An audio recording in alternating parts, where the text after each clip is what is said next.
on this edition of the news, we're being joined by Koo co-founder and CEO Apramaya Radhakrishna.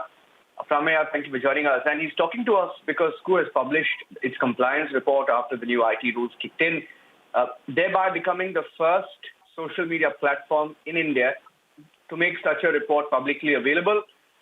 Why don't you tell us a little bit about what your report, details out, Apramaya? So we firmly believe that social media and the internet has to be a safe place for users to use, and there's no better way of making it safe than being completely transparent about any actions that are taken in making sure that the user is safe. Right? So we've taken a lot of user-centric action. And some of the things that we've done is basically taken down. There is proactive moderation where there were about 50,000 reports that were picked up by our system, out of which there were at least 2,000 or 1,900 odd. Coos that we had actually taken down from the 50,000. Then there were actually community-led reports that had happened, about 5,000 of those in the month, and we had taken down about 1,400 of those. So this makes the ecosystem a lot more involved in making social media safe for you. So we're very happy to have been the social media platforms who have been so transparent about publishing that. Okay, Apramaya, now you've mentioned some of those numbers, and I have those numbers with me. 5,502 coups reported by the community. 22.7% or 1,253 coups were removed, while other action was taken against the rest. That is 4,249. And you have taken steps to proactively moderate 54,235 coups. Now, what do you mean proactively moderate these coups?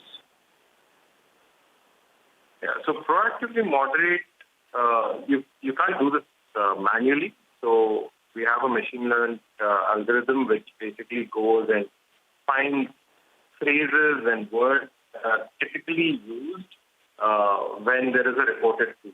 Right? So from the community, we've fed that information into a machine, and the machine keeps popping up probable reports even before the community reports it. Right? So that is what we mean by proactive moderation.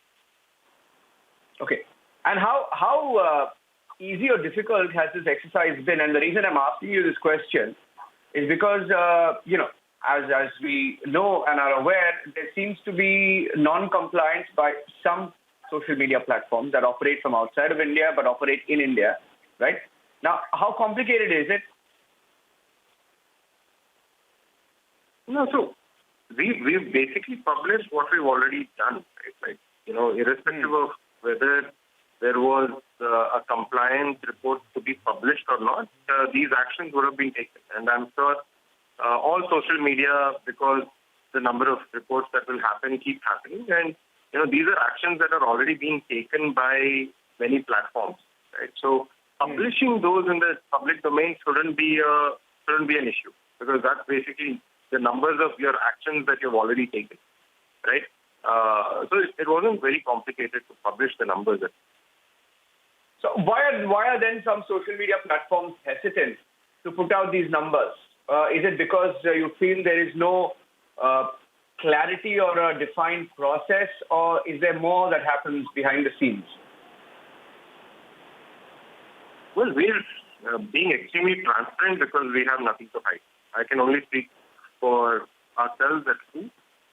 Every action is taken in a way that we always know that we are answerable to our users as to why we would have taken down something. Right? If it doesn't deserve to be taken down, if it shows some bias, we will never do that. Right? It's very clear that we are being extremely transparent.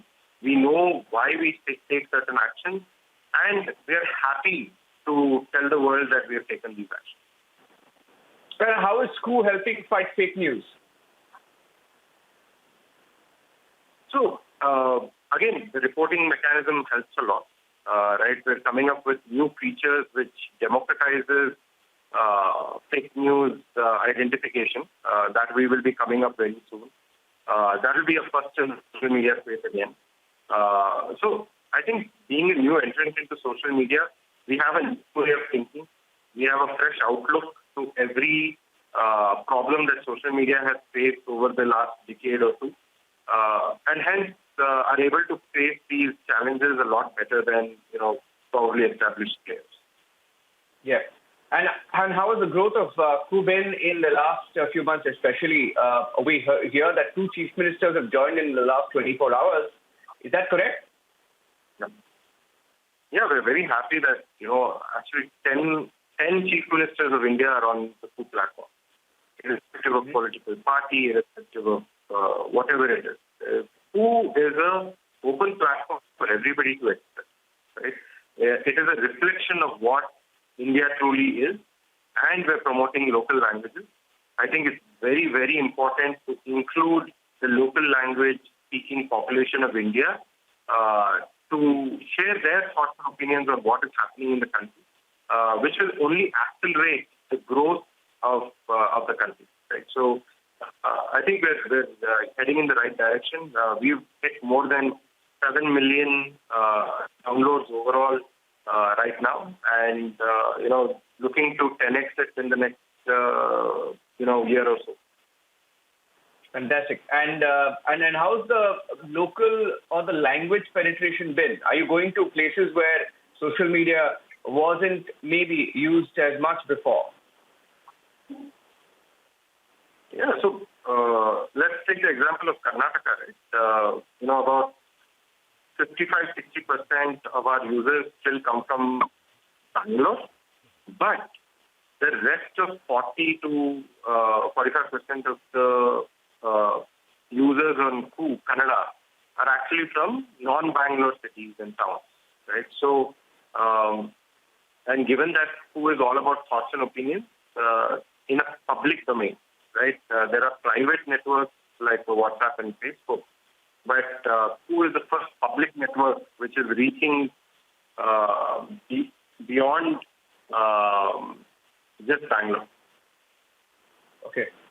And, talking about penetration, of course, you're making headway in India. Outside of India, what are the countries that you see acceptance to Coup and Coup gaining more traction? Nigeria, for one, of course, we see that the government of Nigeria is on Coup. Where next? Yeah, so Nigeria is being very promising. The Honorable President of Nigeria is on board Coup. Quite a few of the union ministries there are on Coup, including the government handle. So very promising early days in Nigeria.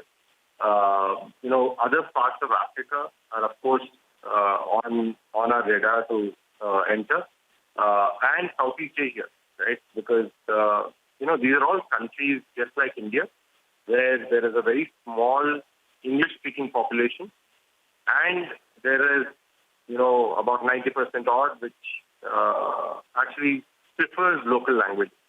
So getting the voices of every person who is uncomfortable with English is extremely important, and that is what Coup is doing in India and outside.